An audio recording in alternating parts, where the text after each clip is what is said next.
Sound off for Chesterfield. Chesterfield is best for you. First cigarette with premium quality in both regular and king size. Chesterfield brings you Dragnet.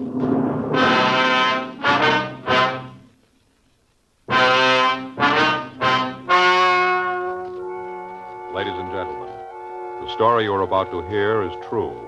The names have been changed to protect the innocent.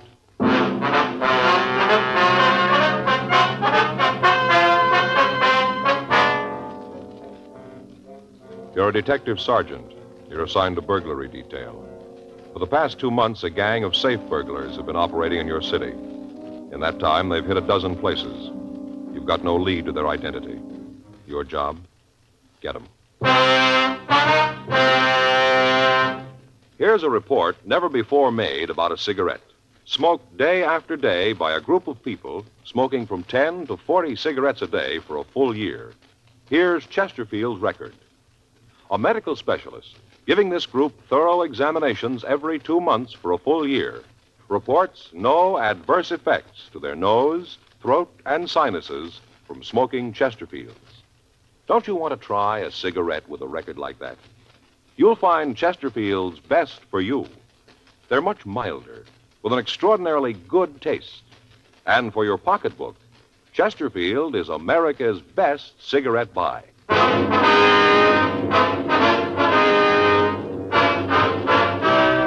Dragnet, the documented drama of an actual crime. For the next 30 minutes, in cooperation with the Los Angeles Police Department, you will travel step by step on the side of the law through an actual case transcribed from official police files. From beginning to end, from crime to punishment, Dragnet is the story of your police force in action.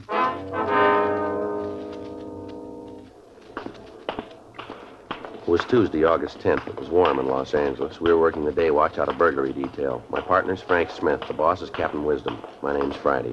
We were on the way back from lunch, and it was 1:17 p.m. when we got to room 45. Burglary. Joey, you got any stomach pills? No, I haven't. You got trouble again? Yeah. I don't know why I always do when we have lunch at Sal's. Must be that cheesecake, Joe. It happens every time. Well, maybe if you just stick to one piece, huh? The way Rosie makes it, you can't stop there. You know, that Sal could make a fortune if he'd realize it. What do you mean? Well, you know how in some places they have a little bowl of mints by the cash register? Yeah. Well, if Sal had put a bowl of stomach pills, he could clean up. Yeah, sure. Anything in the book? I'll take a look. How about it? Yeah. There's a call here from Ernie. Our informant? Yeah. Says he wants to see us this afternoon. Say what it's about? No, just says to meet him at that coffee place over on 7th.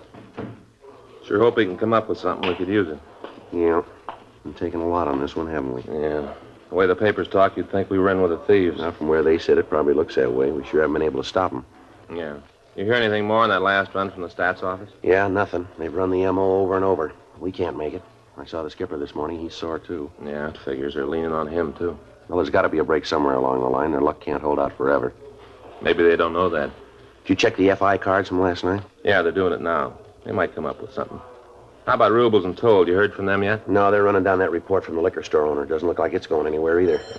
I'll get it. Right. Burglary, Smith. Oh, yeah, did you find anything? Uh-huh. Where was that? Uh-huh. How do you spell that last name? S-O-N? Right. Okay, thanks. We might have something. Yeah? Officer made a field interrogation report on an Otto Bronson last night. Time was listed as 10:46 p.m., 4th and Central. Well, that's close. The last heist was at 7th and Central at approximately 11 p.m. Well, how's this Bronson fit in? Well, they checked him out. He's got a record. Yeah? Burglary. 1:35 p.m. Frank and I checked the name Otto Bronson through R&I. We found that he had an arrest record dating back 10 years. He'd been picked up 3 times on suspicion of violation of Section 459 PC. He'd been convicted once and had served time at San Quentin. He'd been released 4 months before he served his full term and was not on parole. We got his last known address from his ex-convict registration, and we drove out to see him. The address listed was a rooming house on Alexandria Street. We talked to the landlady, but she could tell us nothing about him. She said that he'd moved in about 4 months before, and in that time she'd seen very little of him. He didn't eat at the house, but he took his meals outside. She was unable to tell us what time Bronson had come home the night before.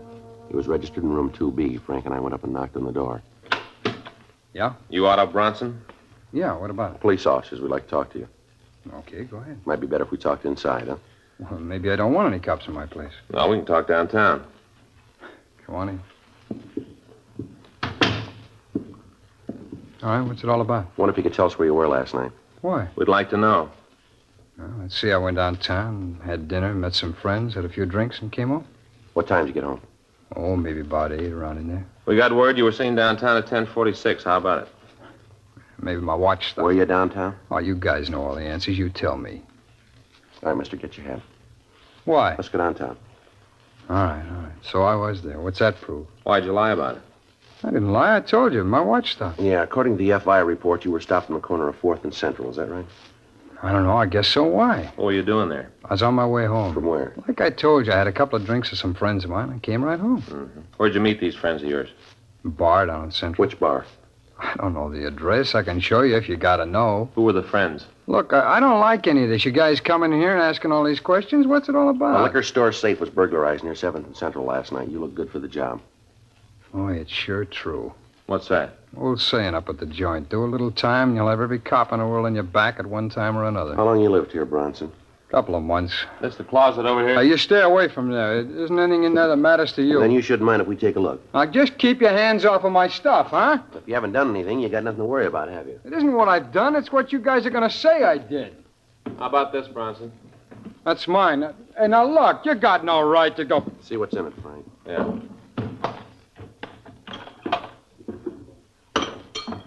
Now, how about this, Bronson?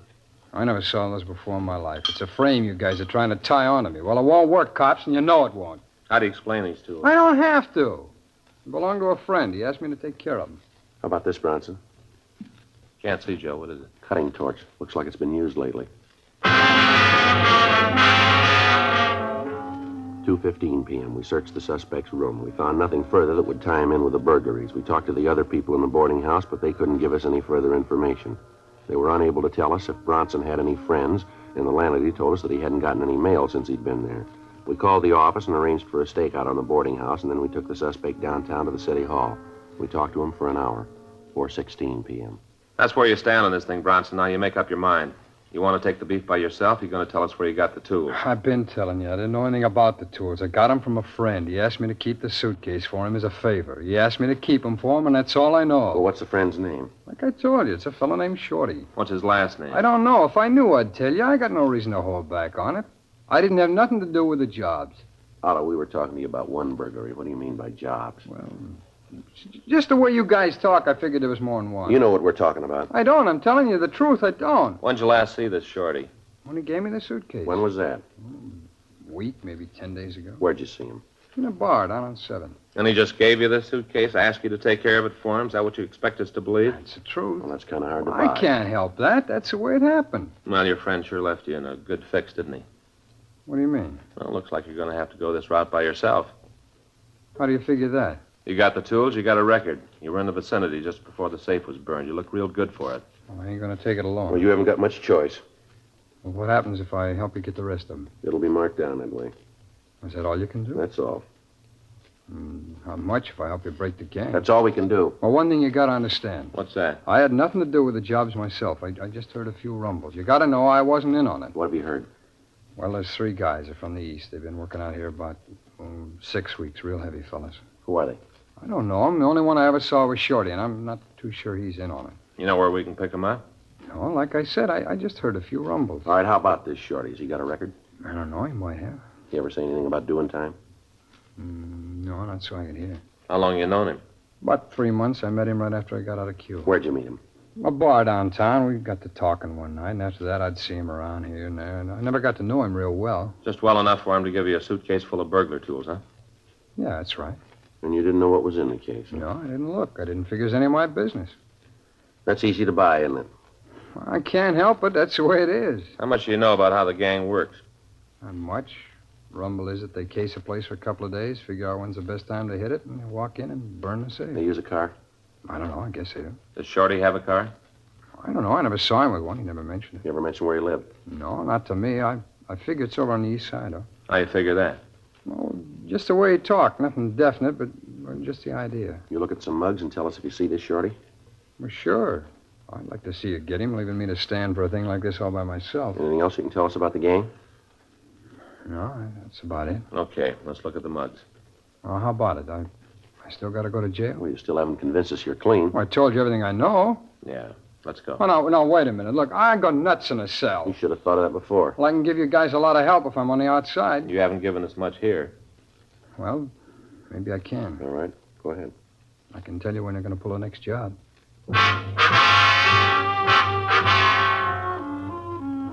We continued to talk to Otto Bronson. He told us that he'd heard the gang was planning to rob the safe of a large chain grocery store in the southern part of the city. He gave us the date and the time that the operation was expected to take place, but he was unable to give us the exact details of how the burglary would be committed. The suspect couldn't tell us whether a car would be used or how the store would be approached. He was unable to give us a description of the other two men in the operation, but he did give us a description of Shorty. We ran the name through the moniker file in R&I. We got back 285 possibles and had the mug shots on the suspects pulled. These were shown to Bronson, but he failed to make an identification. We showed him our mug files on known burglary suspects, but he again failed to come up with an identification. The burglary tools were booked as evidence, and then Frank and I talked with Captain Wisdom. It was agreed that it might be better to release Bronson and have him followed. 8:31 p.m. The suspect was released and placed under constant surveillance. The date Bronson had given us for the next burglary was the following Saturday, August 14th. Frank and I made arrangements to place a stakeout on the store. We checked the store and found that there were two entrances, one off the parking lot to one side of the building and one on the street. We took up our position so that both doors could be seen. The area was placed under a Code 5 call so that the stakeout would not be burned. Frank and I waited. 10 p.m., 11, no sign of the burglars. Midnight came and went. At 5:30 a.m., the stakeout was called off, and Frank got to a phone. Yeah, uh-huh. When was that? Yeah? Okay, we'll be right in. Joe? Yeah, anything? Yeah, they lost the tail on Bronson. At approximately 10:30 Saturday night, Otto Bronson had gone into a theater on South Spring Street. The officer following had entered, but had lost the suspect in the darkness. The next morning, Sunday, August 15th, we got a report that Bronson had turned up at his rooming house at 7:45 a.m. I got a call from the business office with this information, and at 8:20 I picked up Frank and we drove over to see Bronson. Who's there? It's Friday. Oh, just a minute. Hi. Come on in. Well, you guys are up early this morning. How'd it turn out last night? What are you trying to pull, Bronson? What do you mean? You know what we're talking about. Nothing happened last night. Hey, you mean they didn't break into the place? That's it. I can't understand that. From what I heard, they had it all cased. Where were you last night? Well, you figure I had something to do with it, huh? We just asked you where you were. Oh, what's the matter? Hey, the tail you had on me get lost? We're waiting for an answer, Bronson. I went to a movie and then came on home. You came right home after the picture, huh? Yeah, that's right. Right home. How come it took you so long? Now, what's that mean? You didn't get home until this morning, did you? You guys are pretty thorough, aren't you? Where were you? All right, I stopped and saw a friend. We got to drinking, forgot all about time. That makes me a pigeon for you. Come on, Bronson, let's go downtown. What for? I haven't done anything. You gave us wrong information about last night. Well, didn't that's you? not my fault. I'm not running with the guys. I told you what I heard. Now, it's not my beef that it didn't work out. From what I knew, that was the way it was going to be. All right, let's go. Well, now, just a minute. Look, we can work this out, huh? I'm afraid not. I leveled with you guys. I'm not giving you a snow job. That's the way it is. Now, look, you got nothing on me. If you had, you wouldn't have let me go before. Now that I think about it, I don't like the idea of a tail on me. What are you guys going to prove with that? The way you act, it's no wonder you get no cooperation from anybody. It's no wonder at all. All right, now you've made your point. Let's go downtown. Yeah, who is it? Mr. Bronson, it's me, Kelly. It's the landlord. Yeah, what is it? You're Mr. Friday here? Yeah, I'm Friday. Phone call for you. You can get it here in the hall. Thanks. You can get it here. Thank you. This is Friday. Yeah. Mm-hmm. When? Right. We'll be right there. Thanks a lot. Frank? Yeah? It's the business office. We gotta leave. Yeah? You called it, Bronson. They worked last night, all right? See, I told you. Yeah, we staked out in South L.A. So? They hit in West L.A.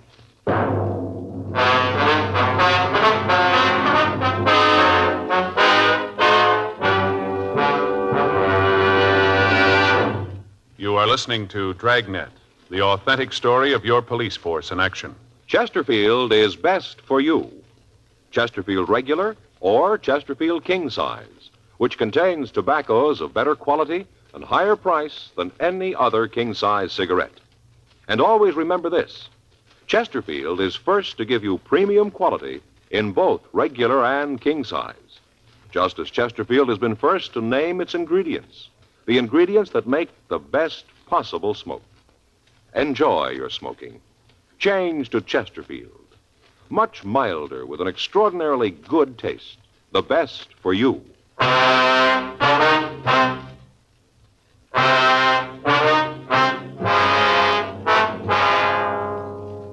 9:15 a.m. Frank and I contacted the West Los Angeles detectives and drove out to the scene of the latest burglary. It was a large chain grocery store. The thieves had burned into the safe, and the M.O. was the same as in the other burglaries. All the contents of the safe worth anything had been removed. The crews from the crime lab and latent prints had already finished their investigation and had gone back to go over their findings. Frank and I talked to the manager of the store, Mr. Charles Gleason. Well, let me see, Sergeant. The first I knew about it was when they called me to say that the safe had been robbed. Mm-hmm. Any idea how much was taken? Well, I'd just be guessing with the officers working around here. I didn't get a chance to check it yet, but I'd say about $5,000 or $6,000. The weekend and all, we'd done a pretty good business, and I didn't get a chance to get to the bank. I had all that money in the safe. Of course, I'll have to check the books to tell you exactly how much they took, but like I said, it was probably $5,000 or $6,000. Do you have a burglar alarm system in the store, Mr. Gleason? I beg your pardon? I said, do you have a burglar alarm system in the store?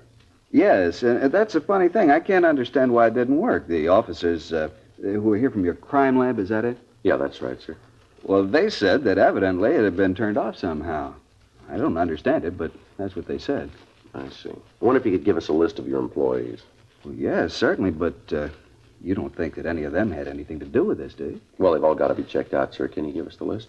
Oh, well, yes, I can. I guess that's right, but I'm sure that none of them were involved. Well, Mr. Gleason, have you noticed anyone hanging around the store, anyone that might have looked suspicious to you that you can remember? It'd be awfully hard to say. We do a lot of business with all the people who come in and out. It's kind of hard to say. Yes, sir, we understand. But could you remember, was there anyone who attracted your attention? Maybe someone unusual, somebody loitering in the neighborhood, maybe around the store? No, sir, not that I can think of. Mm-hmm. Was there anything that was taken from the safe that might give us a lead, something that might not ordinarily be in there, something that you could identify easily? No, I don't think so, just the money. Of course, there were several checks. What'd you say? Checks that we cashed for the customers. They might have totaled $500. I can give you a list of them. We have them photographed if you want copies of them. Yes, sir, that'd be a big help. Oh, officers, there was one more thing. Yes, sir, what was that? Well, you know how people lose things. Yes, sir.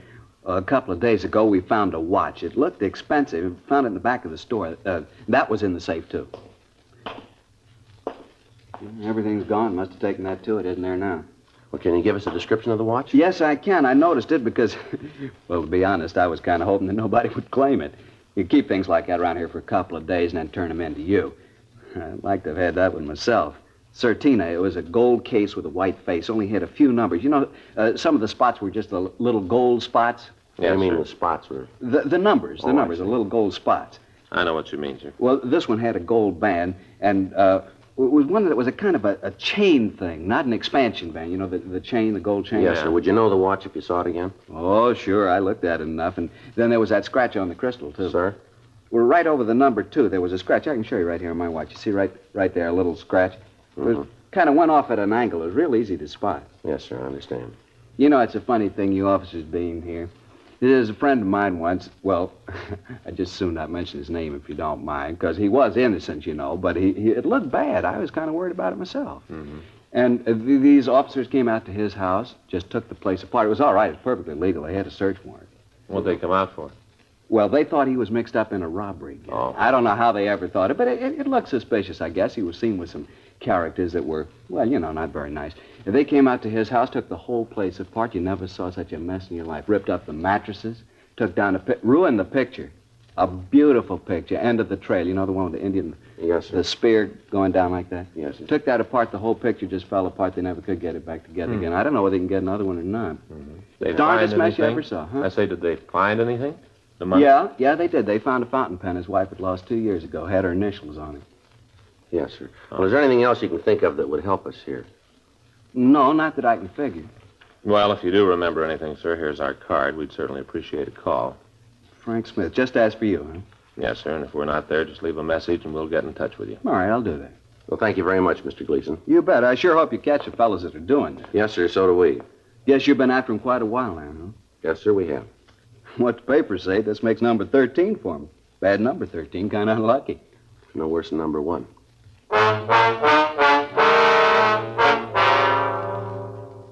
Frank and I went back to the city hall and completed our crime report. We contacted the crime lab and latent prints and found that they'd come up with no physical evidence at the scene. From the M.O., it could be definitely established that they were the same suspects we were after. We obtained a list of the employees of the store and checked them out. We came up with no new leads. A list of the checks that had been taken from the safe were given to forgery detail. Frank and I went to Otto Bronson's rooming house and brought him down to the city hall for questioning. You know, maybe if you guys had spent a little more time doing your job and less time bothering me, you'd end up catching those fellas. Don't worry about it, Bronson. We'll get them. We'd like to go over what you did last night again. I told you Well, once. tell us again, will you? All right. Like I said, I had dinner around 8, maybe 8:30. Where'd you eat? A place over on Spring. See anybody you knew? No, I don't think I did. Where'd you go then? I went to a movie, a place on 7th. See anybody you knew there? No. Well, then you'd have a tough time proving where you were, wouldn't Not all the way. You had a tail on me. Most of this you know already. you? All right, You what'd you do after you left the movie?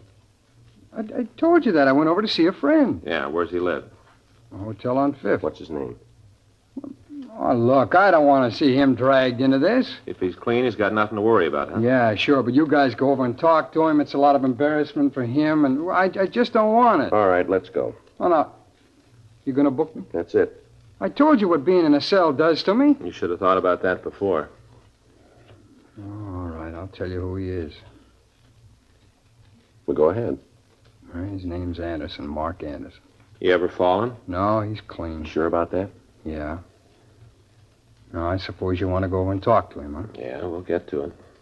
You still gonna book me? We haven't any choice. Look, I told you what I know, Sergeant. I told you everything. I can't help it if I was wrong. Look, it's no crime to make a mistake, is it? I never read about no law that says you can't make a mistake. Well, why don't you tell us? us the truth about what you know about these burglaries, then? I told you. What you told us we can't buy. Well, that's tough, fella, but that's the way it is. Now, I told you what I know. There isn't any more. Now, if you want, go on. Check with Mark Anderson. He'll tell you I was with him all night. He'll tell you. I don't want no trouble, you guys. He'll tell you, and that's the truth. Really, I'm telling you the truth. Yeah, we've heard that before. 6:40 p.m. We booked Otto Bronson at the main jail on suspicion of burglary. Before he was put in his cell, we got the address of Mark Anderson. After we'd finished with the booking, Frank and I drove over to the hotel on 5th Street. Anderson was registered in room 812. The desk clerk told us that Anderson was in his room. He was unable to tell us much about Anderson because, as he explained, he'd only worked at the hotel for a week and hadn't seen much of him. We went upstairs and knocked at the door. Yeah? You Mark Anderson? That's right. Who are you? Police officers. I'd like to talk to you. Sure, come on in. This is my partner, Frank Smith. Anderson. What do you want to see me about? You know a fellow named Bronson, Otto Bronson? Yeah, sure. I know Otto. When'd you see him last? Hey, what's this all about anyway? Otto done something? Just a routine investigation, Anderson. When was the last time you saw Bronson? Routine, huh? That's right. I saw him last night. Where'd you see him? Here, he came up, sat around, killed a bottle, talked it up. Mm-hmm. What time do you leave here? Must have been about 7:30 this morning, something like that. All right, sir. Thank you very much. Sure, glad to help out whenever I can. Otto isn't in any trouble, is he? Like we said, it's just routine. Mm-hmm.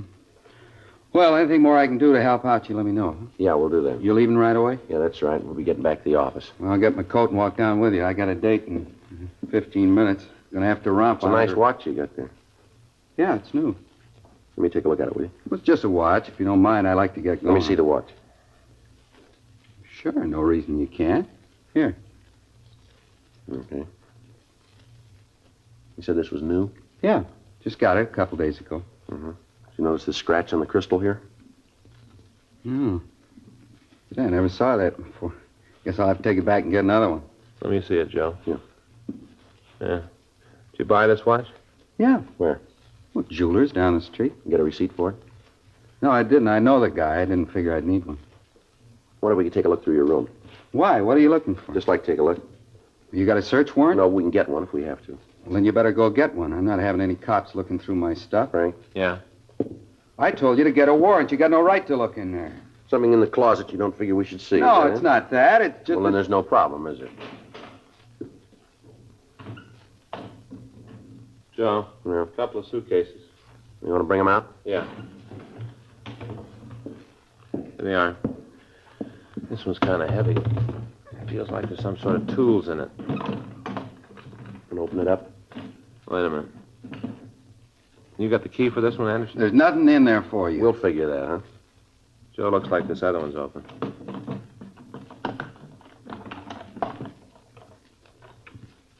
Now, about this, Anderson. Money here and these checks. Watch it, Joe. All right, Anderson. All right, come on, get up. Get up. I'll shake him, Joe. Yeah, he's clean. Stand still.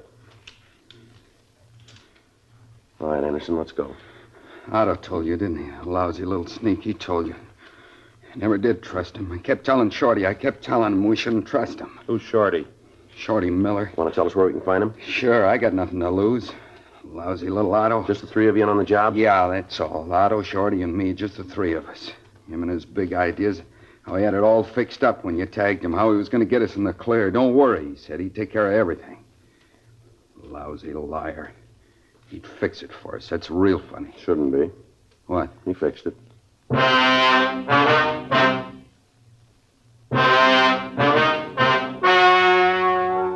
The story you have just heard was true. The names were changed to protect the innocent. On December 14th, trial was held in Department 87, Superior Court of the State of California, in and for the County of Los Angeles. In a moment, the results of that trial. Now, here is our star, Jack Webb. Thank you, George Fenneman. I've been pleased to see how many of you king-size smokers have been changing to Chesterfield. It's just as I've been telling you, king-size Chesterfields contain tobaccos of better quality than any other king-size cigarette. Now, either way you like them, regular or king-size, Chesterfields have a better taste, and they're really milder.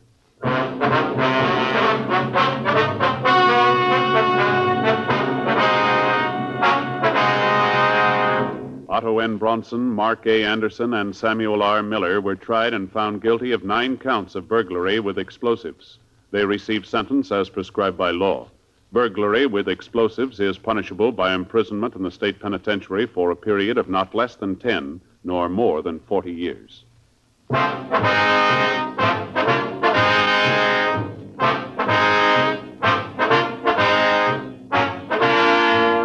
You have just heard Dragnet, a series of authentic cases from official files. Technical advice comes from the Office of Chief of Police W.H. Parker, Los Angeles Police Department. Technical advisors, Captain Jack Donahoe, Sergeant Marty Wynn, Sergeant Vance Brasher. Heard tonight were Ben Alexander, Vic Perrin, Stacey Harris. Script by John Robinson. Music by Walter Schumann. Hal Gibney speaking. For a million laughs, tune in Chesterfield's Martin and Lewis show Tuesday on this same NBC station. And sound off for Chesterfields.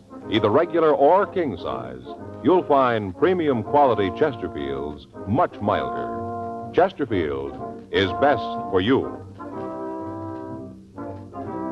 Chesterfield has brought you Dragnet, transcribed from Los Angeles.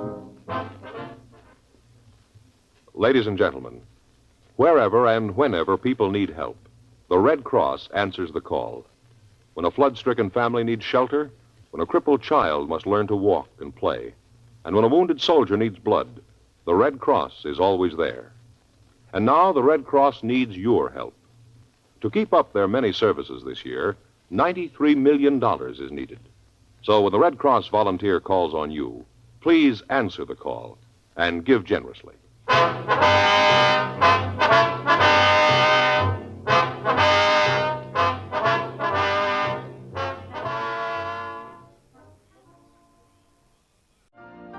You've been listening to the OTR Gold Network.